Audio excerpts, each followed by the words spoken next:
the good dirt means acknowledging that you are the good dirt and there's no like good dirt outside of you. Mm.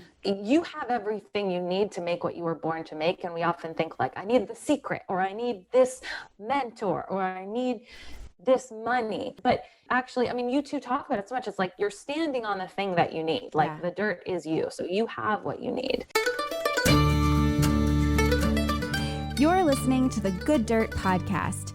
This is a place where we dig into the nitty-gritty of sustainable living through food, fashion, and lifestyle. And we're your hosts, Mary and Emma Kingsley, the mother and daughter founder team of Lady Farmer. We're sowing seeds of slow living through our community platform, events, and online marketplace. We started this podcast as a means to share the wealth of information and quality conversations that we're having in our world as we dream up and deliver ways for each of us to live into the new paradigm, one that is regenerative, balanced, and whole. We want to put the microphone in front of the voices that need to be heard the most right now. The farmers, the dreamers, the designers, and the doers. So come cultivate a better world with us. We're so glad you're here. Now, let's dig in.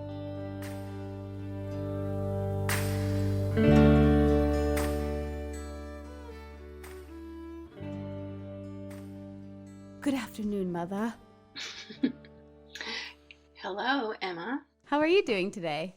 Really well. It's a really beautiful day out, and I've been doing a lot of digging and moving things around. According to the moon calendar, it's a good day for transplanting, so I am taking full advantage of that. And are you transplanting things that you've started, or had you bought these plants? And what kinds of things are you planting? Some things I bought and need to be transplanted out of the pots. Some things I have started from seed and need to be transplanted into the ground.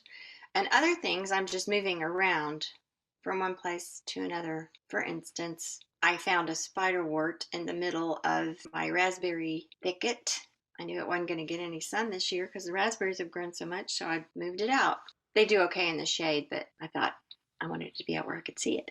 And haven't you been doing a lot more for with native plants this year? Oh, yes. We've been researching and trying to find where we can get these plants that are particular to the area. Isn't that funny isn't that kind of ironic that you have to like track those down? Yeah, there's so many things that you have to really seek out. At least this year, most of the sales have been online. You look up the list of plants they have, decide what you want, go on at a certain time and try to get them before they sell out, kind of like buying concert tickets. Yeah, that's what I was going to say. That's the 2021 concert tickets phenomenon. Yeah. The rush for native plants. You have the good dirt under your fingernails. I do. I have really good dirt under my fingernails. Well, today we're talking about creativity and bringing your passions into the world, and it's a little off the path of our regular farmer, fiber, textile world. In the past couple of weeks, we've been doing a lot of slow fashion episodes, but I'm really excited about this episode. It's a little different. And I'm wondering what you would have to say, Mom, about creativity and slow living, and why we would even be talking about this sort of thing on the Good Dirt podcast. I think creativity has everything to do with the good dirt and slow living. And we talk about this in the episode. It's really, the good dirt is, when you think about good dirt in the literal sense, it's the foundation of everything. It has everything in it that things need to grow. So good dirt is creative. It is the creative substance on the earth, I think. I think you could say that. You think you can say that? I would agree with you. I also think that the good dirt, I mean, by itself, left alone, would do amazing things. But as humans, we have this amazing creativity and capacity to do good things with the good dirt. So I think like allowing that creativity and being really in touch with that and the lessons that the dirt itself teaches us is so important in order to make progress and move things forward. Yes, the part of it that's more metaphorical in terms of good dirt, in terms of our own life's work. And Liz says this in the episode. We have everything we need.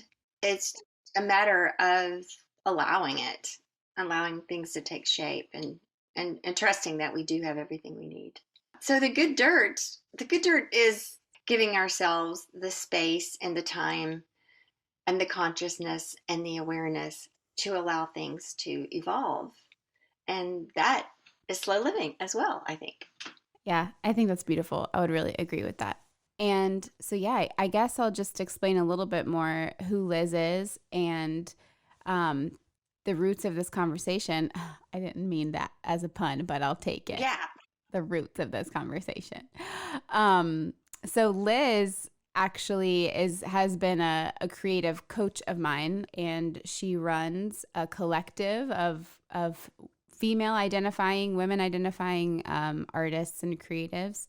She's all about the collective becoming and living into your passions and your visions and creating the future. And in her bio, she actually says she's a creative catalyst. I love that word. She's a writer, a coach, and a speaker. She is devoted to bringing more women-driven stories, leadership teams, and art into the world. And she comes from a background of performing and directing. And so she comes from this performing path. And we talk about it in the episode. We share a background in ballet dancing, actually. So that was fun to chat about. And this conversation just meant a lot to me because I know her on a personal level and I've worked with her and it was really fun. I don't think you had met her before, Mom. So it was really fun to kind of all get together. It really felt like three friends hanging out. It was really fun. It was such an enjoyable episode. You know, we tape these things several weeks before they go up. So this one I listened to today and it was so good. I called a friend and said, you need to listen to this. Any other takeaways that you want to leave people with before we get into the episode, or do you want to just let them enjoy it? No, I think we should get to it and just really absorb this and see how it applies to your life. Yeah. Enjoy.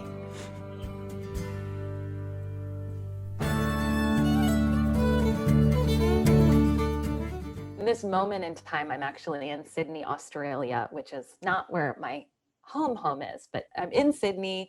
I'm on the land of the Gadigal people and they're of the Eora Nation, and it's unceded land. And my real home, or home for now, is in New Jersey. The funny thing about New Jersey is that when I was little, one of my biggest dreams was to move to New Jersey. I grew up in Philadelphia in just the most non-conventional household. The kitchen was on the third floor of the house and all the bedrooms were on the bottom floors. My parents had a non-conventional marriage. My parents were these experimental artists, and I went to these really traditional schools. So everybody's parents were a doctor and a lawyer, and mine was a Renaissance musician and a multifaceted opera director, an architect, and many other things. So I just had this totally non-conventional, wild upbringing. And as so many of us do when we're little, all I wanted was normalcy. All I wanted was to be in New Jersey. I just thought if I could get to central New Jersey. And also I was fed really weird hippie food. And all I wanted was white bread in New Jersey and a normal family. So it's just funny now that I'm living in New Jersey, I feel like I'm completing this childhood dream. I'm in northern New Jersey. It's not central, but it's funny, I think we put these dreams into the universe at various points in our lives, and we're not in control of them. So it's fascinating. You manifested New Jersey. I manifested it. New Jersey is the gift that sort of keeps unfolding and unwrapping itself. Okay, so right now you're in Australia, but your home is New Jersey. So the other sort of dreams I had when I was little, and what I was so clear about wanting from a very young age, was that I wanted to be a ballerina and a cat and a CEO. And I just sort of felt it was really clear, and it was very specifically those three things together. And then when I started traditional school, I felt this pull to you have to choose one thing, and you have to be known for this thing, and everybody sort of has their thing. And at that point I was getting really serious about ballet. So the beginning of my work actually really began in the ballet world, and I studied ballet, and I know We share that in common. For about 20 years, I was a ballet dancer. So I danced beyond when I went to college. But I thought at the time of going to college that I was going to take this full scholarship to dance, and that's what my career was going to be. And then in just like a total moment of life path crisis at a midnight before a decision was made, for several years I've been having this feeling like, I don't think this is right, but everybody knows me as this thing, and this is what I've been building toward.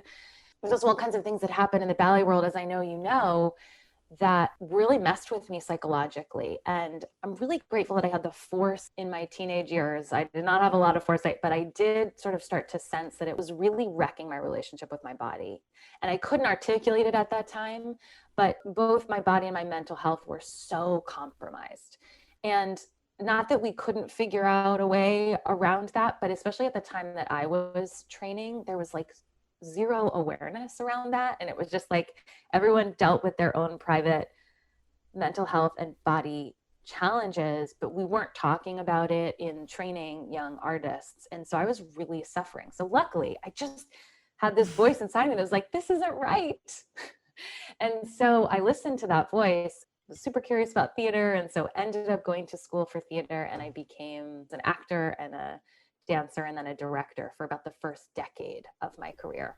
And then I had like another sort of period of unbearable angst where you're feeling a pull towards something and you don't know what it is, and it's coming out as just like an epic operatic crisis of who you are and where you're going. And so for several years I was sort of in the middle of that, and I had started working for a coaching company and was starting to get curious about spaces in self-development and human expansion. That led to me getting certified as a coach and starting a business that I never in a million years thought I would start. And now I run a community for women creators. I have a coaching practice, and I speak and I write. What I do now, actually, it's really interesting. You know, when I was growing up, I didn't know anybody who did what I did. Since my growing into adulthood and into the world, like the coaching industry has exploded. The online space is a space that wasn't a career when I was growing up. I'm really kind of on the edge of my seat with your story. It's really interesting. It really resonates. Emma, I'm going to tell the story of when you were a dancer and you were off at some summer intensive thing for like 9 weeks or something. It was really long. And you kind of called me towards the end of it in tears. And you said, is it okay if I don't become a dancer? Like, she was asking me if it was okay. Like, she had set up this thing in her head that this is what she wanted to do, and everybody around her thought that's what she wanted to do too. So she was like asking my permission to let go of that dream. Do you remember that moment, Emma? That's intense. Yeah. Is that how you remembered it from your perspective? No. I mean, I don't know if I remember like that phone call, but I do remember that feeling that summer, that track that I would feel like I would need to ask my mom permission because I, didn't want to let her down or whatever. I don't know. I really resonate with that. I certainly went through my own experience with that. And I actually find that that is something that a lot of people struggle with when they are starting to feel what I would say sort of like an inner call, or your Howard Thurman calls it the voice of the genuine, like the inner voice inside of you that knows, that's guiding you, starts to tell you something. But when people are starting to hear that voice, I think something that can really stand in their way is this feeling of letting the people in their life down who've supported them on one path. And like, I mean, I remember feeling so bad. Like, my parents had really sacrificed so much financially for me to go to these programs, and we never had the money, and they just always somehow pulled it together. So I remember feeling a ton of guilt as well. And I think the thing we sometimes get wrong there is we think that the job of sort of every dream is to complete it in sort of the traditional way that we are taught. But the way I really look at dreams is just that, like, they're containers for us to express our purpose and for us to become who we are.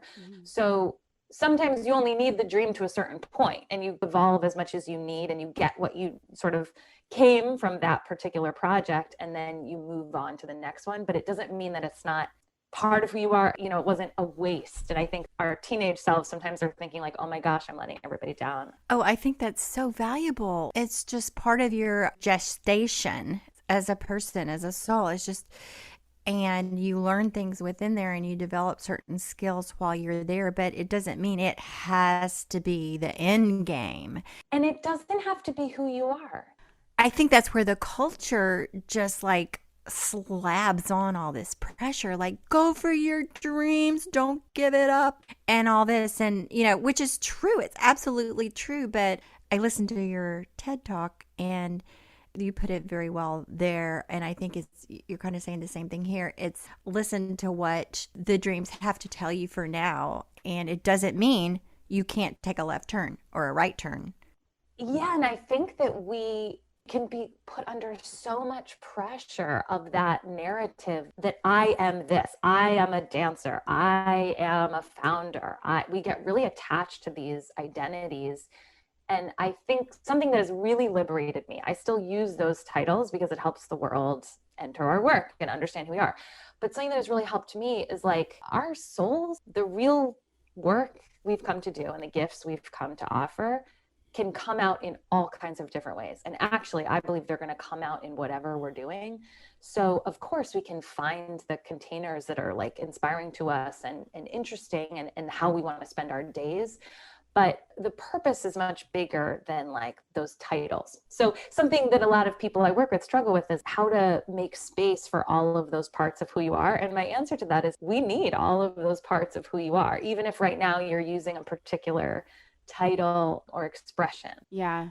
And also, I might just be restating something that you said, but going back to what you're talking about when you're at any age, but particularly in my experience when I was a teenager and I felt like I had to ask mom for permission to not be a ballerina, it's because you think you are that, like your identity. That's a prime time because in our teens, it's a whole identity crisis, right? And I guess it just takes kind of the unraveling of like everything that happens after that to really get to the core of it. And I'm feeling so like affirmed and inspired just even talking about it because we kind of constantly have to give ourselves that permission. Like 100 times a day, yeah. mostly. Yeah. It's fascinating, right? That we have to give ourselves permission to be who we are. Yeah. What is that? So crazy. Well, this is such an interesting triangular discussion here because from the parent point of view, and Liz, you're a young parent, and Emma, you're not a parent yet. And I've been a parent for a good while now. And I've raised 3 kids, each of whom we encouraged from a very young age to be and do whatever they wanted to do. And so you think you're giving this emotional freedom, and then, but without knowing it, like Emma felt at some point, she felt like trapped or guilty by this thing. I don't think we did that to her, did we? Did we do that to her by driving her to ballet 100,000 times while she was in middle school? I don't know. Shout out to all the parents that are, well, I know not right now, but even if you're shepherding your child to Zoom lessons right now, thank you for doing that. And that is beautiful work. No, I think some discoveries I've made in the last several years of my work is how strong and pervasive the cultural messages are around, all of us in this circle share identities as women, but for those of us, whatever your outward facing identity is to the world, the culture tells you what that means. And I think that so much of my daily work is really unraveling those cultural messages that I don't believe are the ones that are going to get us to the next chapter of our collective evolution. But it's a lot of undoing at this moment in time. And guess what? Yeah, what you just said, it's a lot of undoing. The rules have really changed over the last decade, and the old narrative just doesn't fit anymore. And in my experience, I can look back to when my children were coming of age around the time of the financial crisis of 2008. And when, suddenly a college degree didn't really mean what it used to mean. And so in terms of, what are you going to do? What are you going to be? What career are you going to choose? All that sort of started looking really different. And now COVID and post-COVID, it's really different. And so we're kind of out here like, what are the rules anymore?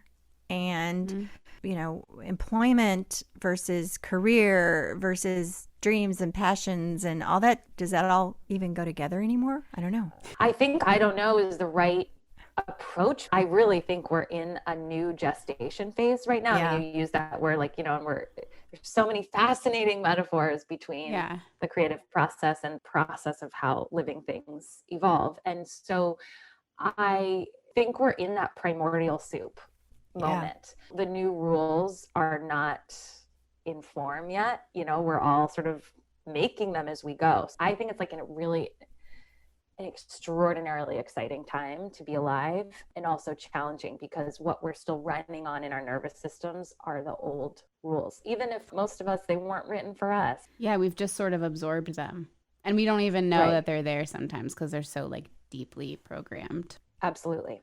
I agree. I've been sort of thinking the same thing. Like, these are really extraordinary times we're living in. These are times when, in a way, we get to write the rules. We get to reimagine what it's like to go out there in the world with your passions and do something. And then but how do you make a living? That's kind of the old message. But then it's like, what's a living? I even think that making a living, even that's changing. Yeah. I don't know. Yeah. I mean, I think the entire landscape, we're now in an age of ideas, like ideas are currency, and it's all changed so much. And I think, I don't know, hearing you say that, I was thinking, it really is one of my favorite parts about what I do is sitting with a group of people or sitting with somebody and watching that moment when we realize that this rule that I've been living by is actually not mine, not designed for me, and I don't have to follow it. Like that freedom, and it's like a crack, it's like a moment. There's usually goosebumps, and then it's like, okay, so then what? Then what are we going to build when this is no longer the operating principle? What's the operating principle you want? What's the operating principle you'd want like a young person listening to this conversation to hear? It's really extraordinary and exciting and intimidating. And I think it's actually very feminine. I don't know too much about feminine, masculine energies, and I don't know the science behind it, but I do know, just with whatever part of me that knows, that it's a more feminine way of being than what has been, which has been more masculine. And I think that it's more community minded, and we're relying on each other more in ways that maybe we were, like maybe the Industrial Revolution or however in the past century we've grown apart before we were more together. But at this moment, it's so strange because we're all so separate and in our own Zoom boxes and at least 6 feet away. But I think we're more dependent on each other than ever because we're figuring these things out together. And I don't know how you do that alone. I guess I'm saying this because I want you to talk about the collective, how your whole mission in bringing women creators together, and just how even the act of togetherness is so important to all of this. Thank you for that frame, that it is wild that in this time when we are so isolated, logistically speaking, we're all waking up to the myth of the individual is really holding us captive and really causing so much harm in our societies. Just before this call, I was actually leading a creator studio for the collective, and I read this in Adrienne Marie Brown's Emergent Strategy, which is one of the guiding thought sets that I work with. I've been thinking about nature so much preparing for this conversation today. She was talking about how the roots of certain types of trees are commingle. So the roots of the tree next to the other tree are actually intertwined with each other. So underneath the surface, they're collaborating. And I was saying to everyone in the Creator Studio, that's what I think we're doing here. So Creator Studio is one of the ways we gather, which is actually a time for you to do your creative work in your space, but we're all together doing it. And it helps people to have the energy of the group. But I'm it's not just oh, yay, community. It's your roots are intertwined. I really believe that's happening. So there's a lot happening behind the scenes here, and your work, your voices, your ideas, they are actually in conversation with each other, and they are co-flourishing and co-creating and sort of making that space to grow together. I believe that so much. You might have read the book by Elizabeth Gilbert, Big Magic, where she talks about this concept of an idea being its own entity. And the idea is out there. And it's going to land with somebody. It's going to land with the person who is able to bring it into form. And she tells this incredible story. I won't give it away, but how she had an idea for a book and she worked with it for a while and the book kind of slipped away from her. And then she had a good friend, another writer friend who's also very well known. And the friend said, "Oh, I'm working on a new book." And the book is, and she described it and she goes, and she had this aha moment that was the idea she had been working on. She had decided not to bring it into the form, so this other author had received the idea. So that sounds kind of woo-woo, but I think that's kind of what you're talking about, Liz. Like these ideas are out there and we're like trees. And I've heard this thing about trees too, that the roots go, they go like over the whole earth. And so all these trees are connected and they might be across the globe. I mean, look, we're talking to you in Australia. And these ideas are being exchanged, communication between these amazing plants. And this is science. This is not just, fluffy stuff. Oh, it's so exciting to try to apply that to what's going on now during this time of COVID. We're not traveling from place to place to meet up with people. We're doing it virtually, which everybody's kind of complaining about and they're tired of it and everything. But in a way, does that free us up? It certainly frees up our time.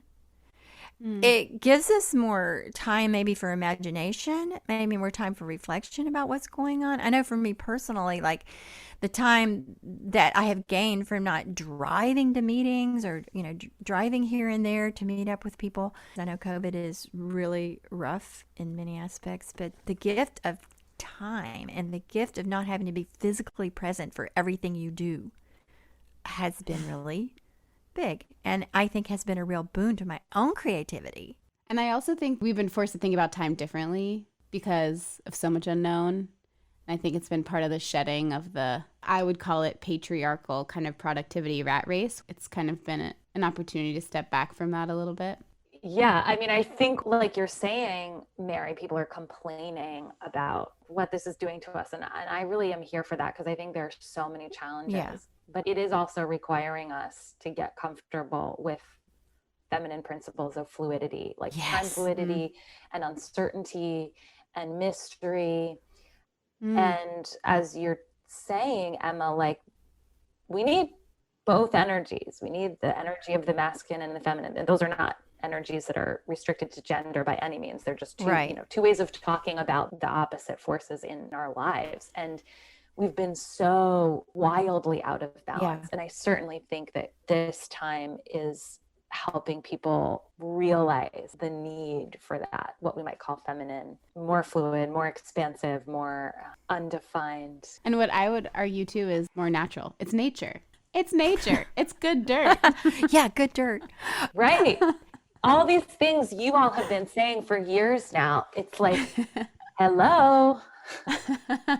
Well, I will throw in this little tidbit.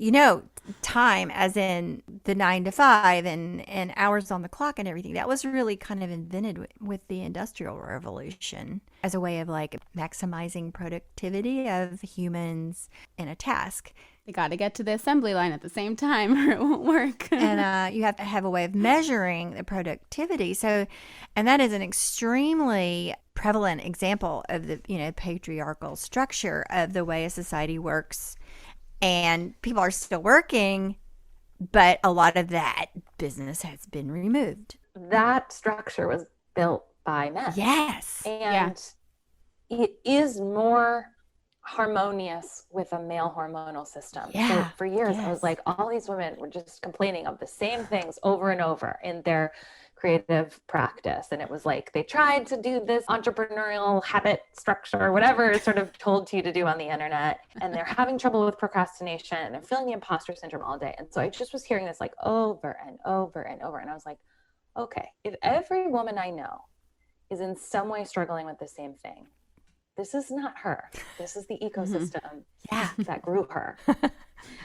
And I think that really starting to realize the way we measure time, the way we organize our time and relate to time has been just in a masculine lens and made for a masculine body.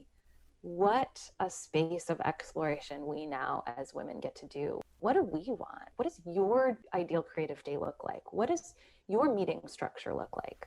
Oh, this is so on target with a program within our almanac by Sharon Bailey of the Glow Emporium.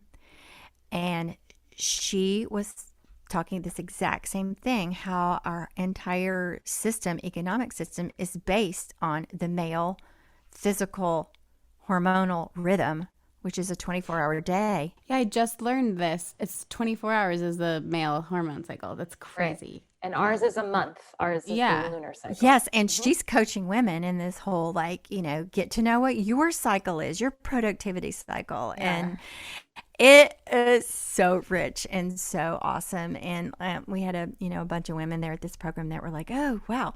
And, they're going to start tracking what their own energy cycles are. And it was a similar experience, Liz, to what you're saying. Everyone was like, what? Wait, Right. I'm not the only one that feels this way. It's like we've been like, that's one thing. But then the other part that's shady is it's like, how come we're just now talking about this? Right. How come no one told me that my cycle is the rhythm? Like, that's going to tell me my body actually is the rhythm. We got the wrong memos. Yeah. We got some really crappy memos. Yeah. And we were talking about in the same program how, like, in the, I guess, 70s and 80s and 90s or whenever, that women were so excited that they got to go out in the world and act like men. And then it started, like, not working. And they're going, hey, well, what's the matter here? We get these great jobs and we get all these opportunities, but, something's still not jiving. And here we are and getting well into the 21st century. And a lot of the old structures are crumbling now, and we're going like, hey, I think we're onto something. We are. So I believe the creative process is biological. It's our right as humans. It's what we're here to do. And yet I work with women. So many women struggle in the creative process, and particularly like finishing their work or getting to the work that matters the most. And I really just feel like, first of all, we weren't taught to have a sovereign and harmonious relationship with our creative process. Most of us, the creative process, if we grew up learning about creativity in some way, there was a person in power who was in control in some way. So who said, like, once we go to school, usually, when you're age 2 to age 5, it can be this like really sort of fertile time. But then once you start getting into a lot of the places where we learn how to be creative, it was on somebody else's term, and they would say like, oh, that work was good or that work was bad, or here's what's right or here's what's wrong. And we don't learn how to be leading that or guiding it or having what I would say like a really collaborative relationship with our creative voices. And so that's what I am so wild about, is like, what's going to happen? And I think this is the work of our generation. Like, as we restore what I believe is a biological process to particularly this group of our world, women and underrepresented voices and people who have been taught that their job is to serve somebody else's voice as opposed to source their own, what is going to happen? What is the world our children are going to live in when it was built by people who have restored their relationship with their creativity in that way, who've been told for centuries that your job is to elevate or to nurture or to nourish someone else's voice? And for many of us, historically, we've literally been persecuted and ridiculed and harmed, when we do share our voice. And that's like really rooted back into all the stories in our collective history. Oh, wow. This is such great stuff. And I really resonate with what you're saying. Like, what's the world going to be like as we're learning and embracing these new rules, so to speak? I find myself thinking sometimes, oh, I was born in the wrong era.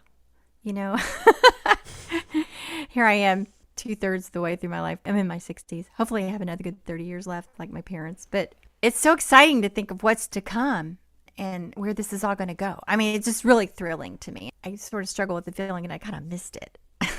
Oh, or you're a it. futurist. Yeah, I think that's what you are. Well, okay, what does it feel like to be a futurist? It's like, oh, I want to be like 25 right now instead of 63, Oh, so that you have all this to look forward to. I want to like ride this wave, not to whine. But you have. Well, You forged it. Yeah. You made me. I know. Oh, I once had a coach that said, the next generation is always like a step ahead, like in kind of an evolutionary way of where you were. Oh, I see that so much in Emma. I mean, if I knew the things at age 30 that she knows now are the understanding. Like, oh, wow. Oh, wow. I have also felt that Yeah. about Emma. Where you are at 30, oh my gosh. Yeah, really. I can't wait to see what you do in your next decade because you've done so much foundational work. And also you have just like made so much in like a short time. I can't wait to see what's next for you. Thanks to like the amazing women that I have around me, Yeah. like you guys, Yeah. to shepherd that. I mean, yeah, kind of back to what we were saying about this intertwined communityness, which, you know, I was also thinking as we were talking about that earlier, is like very not capitalist. Not that I want to go like anti-capitalism because that's a whole other podcast, but it's just a whole different way of thinking about like, I think what's happening here is we are becoming so acutely aware of this like square peg round hole world that we've like made for ourselves. Do you know what my first line in a play was? What? It was round souls don't fit into square bodies or something. It's a Ben Franklin quote, and now I don't remember exactly what it is. Okay. But my first play ever was called Frankly Franklin, about Ben Franklin. And my whole life, I have felt like the odd one out. Like I've just always felt like I'm outside a window and everyone's inside of a room and they're all hanging out and they all know this secret. And I am just like over here doing something else. Yeah. And I've realized, and one of the blessings of my work is I listen to people talk all day long, and I realized like most everybody I'm interested in feels that way too. So again, what's the ecosystem we were raised in? I just think it's so cosmic that was my first little moment of speech on stage. I was so nervous for that line. We're going to look that up and put that in the show notes because that's really cool. Yeah. That's a great quote. I want to talk about like slow living and creativity. For me personally, and for anyone who knows my mom and I and this brand, they understand that creativity is a huge part of slow living. And that might not be one of the most like obvious things that people think of first. So I'm curious as to how you think creativity and slow living are connected. Well, something that I try and then fail and then try again to live my life and work by is that how we make something is as important as the thing that we make. And that how we make something is a place where we design and build the new world. So I have my best friend is a teacher of first and second graders. And she said to me a while ago, like, we can't control what's going on outside of us, but I can control the rules and the environment of this classroom. And I can make the ideal environment for the future in this classroom. And I've been a part of all kinds of creative processes in my life of all varieties. And I think that the kinds that I'm most interested in are the ones that we're building the future we want to live in our creative process. I directed theater for a while, like how that room feels, the way we're treating each other, how we're taking breaks, how we're resting, air that we're breathing in that room. It's all going to affect the product. And the way I was raised in most environments is it doesn't matter what you do, just get that great product out into the world. And I feel like that is so part of what you all are doing. And I love learning more about, from your perspective, what soul living is. But for me, that it's about how do we remember the creative process? Because I actually think that we know, like I just birthed a baby. Like I was reminded that we all have it inside of us. We know exactly how to make a thing. Yeah. But how we talk to each other as we go, how we behave in the process, I think, is the thing that was not ever talked about in my training. We can go back to like, you know, when I was a ballerina, like they didn't care how you lost the weight, just lose the weight. The fact that that was not, I mean, first of all, I should have been losing weight at age 10 anyway, but the fact that no one talked to me about that, I think is wrong. And that's really what I spend my time thinking about. Yeah. I really love that. I haven't thought about that. Like the process of something, which is the most important part of something, truly, is like the slow part. It's very slow. And if you're truly present in a process, that's slow living. The process is what people actually crave anyway. People say they want the book deal or the film to get into the festival, and you think you want that accolade. Yeah. But I've heard enough people say to me, like, I'm here and it doesn't feel like what I thought it was going to feel like. And actually, I just have a whole new set of problems. And so I think the process, that's the joy. That's actually what we crave when we long for our next creative thing. And I think that's something that's so innate. I mean, besides the fact that we're humans and we need food and food comes out of the soil. But I think that's something that's so satisfying about growing things and getting your hands dirty, and everything we talk about here at Lady Farmer about just getting more in sync with the rhythms of nature, even if you're not a gardener or a farmer.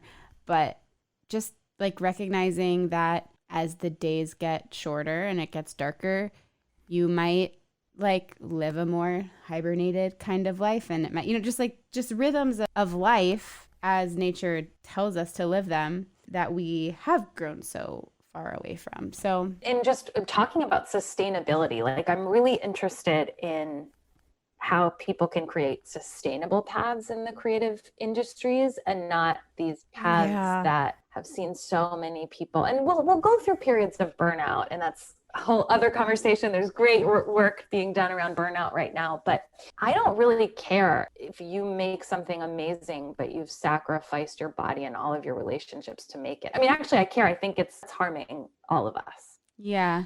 So what we have to do is get curious about, well, what would it take for this to be sustainable? Yeah. And of course, we're going to have those periods of sprint and we're going to work a lot. And that's actually exciting.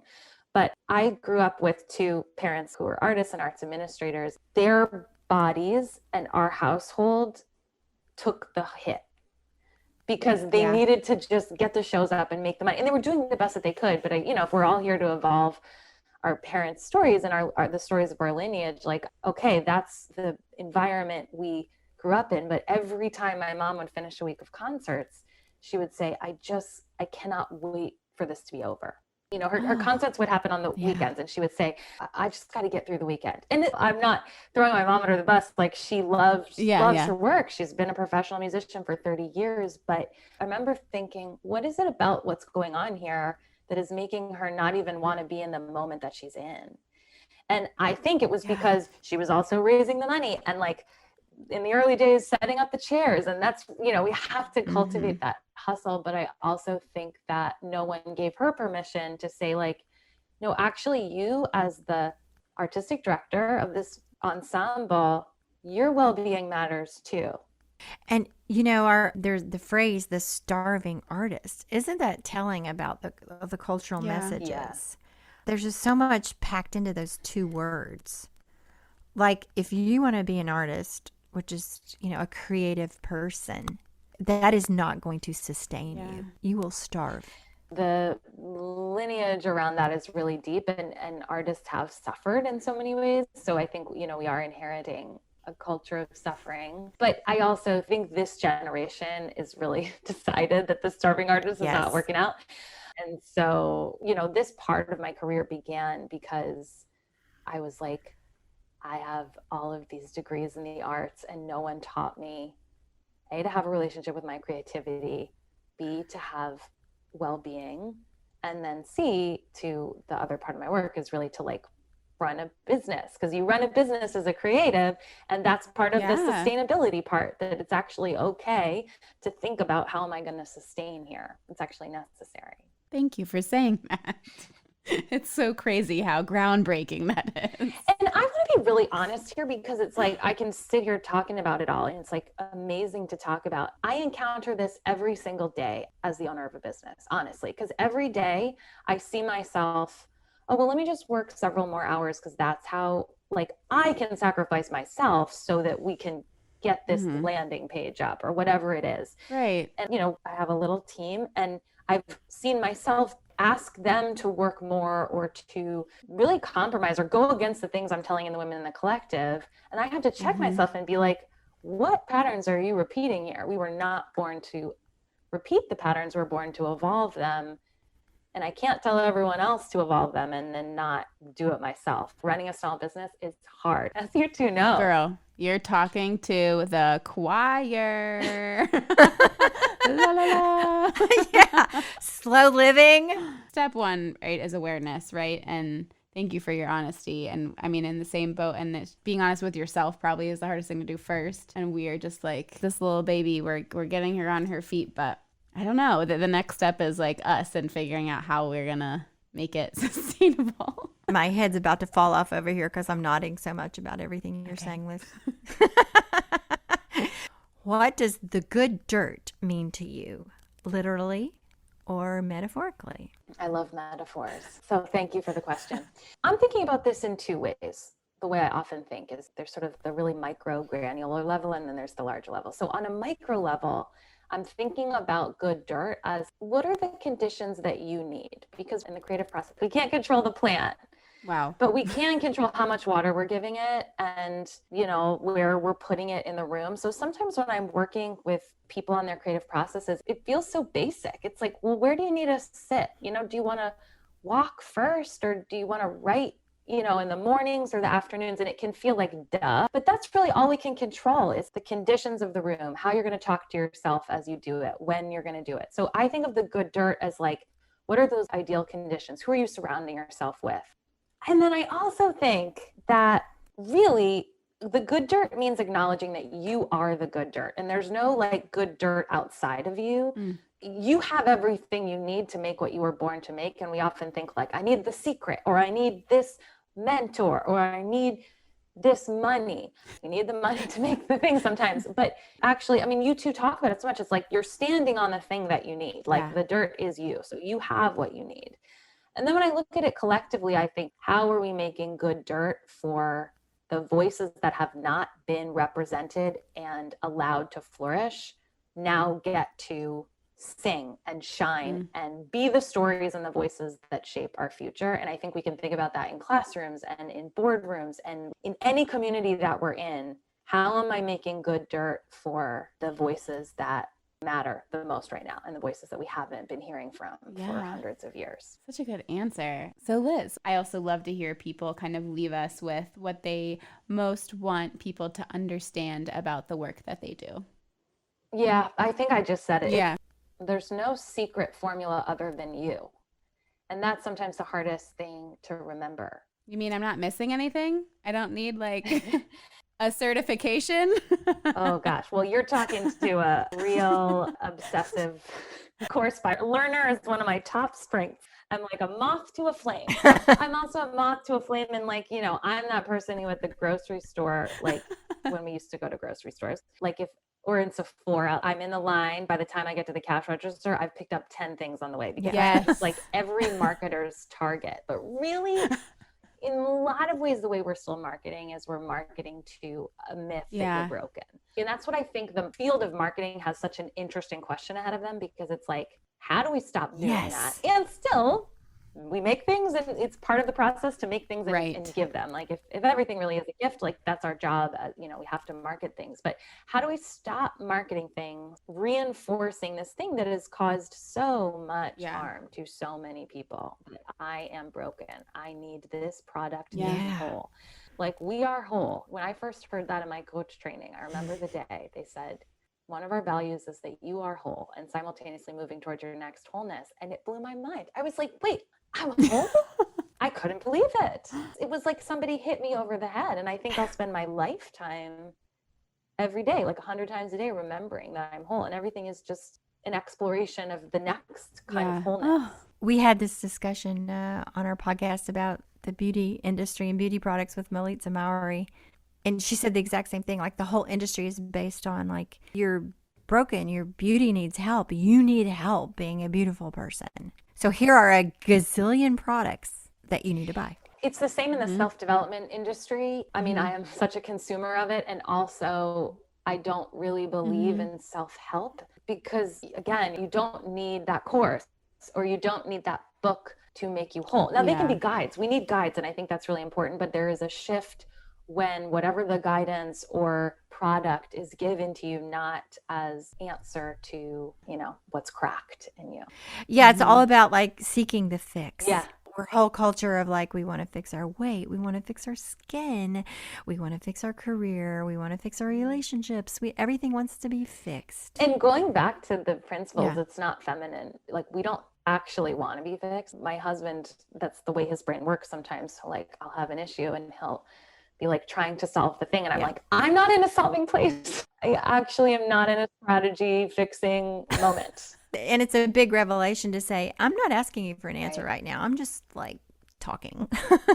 And it's okay for you not to have something that will fix this for me at this moment. Yeah, it's huge for us. This is why I find such endless richness in the creative process, because it over and over and over we are asked to be in the uncomfortable place of not having the answers. And parts of our brain that don't want that. There are parts of our brain that need us to have an answer to survive. And so I think that's like this really interesting question around evolution. Like, how comfortable are we in those spaces of not knowing? You know, you've heard the expression, in chaos is creativity. Like, you know, there's chaos in the universe or whatever, and that's where ideas and solutions get formed.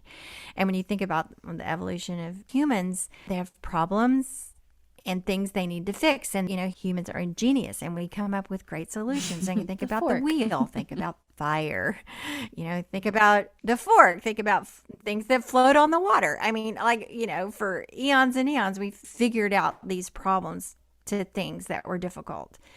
And now we're at a state in our human history when we're really, you know, needing to find solutions to our solutions. I love that. That's so true.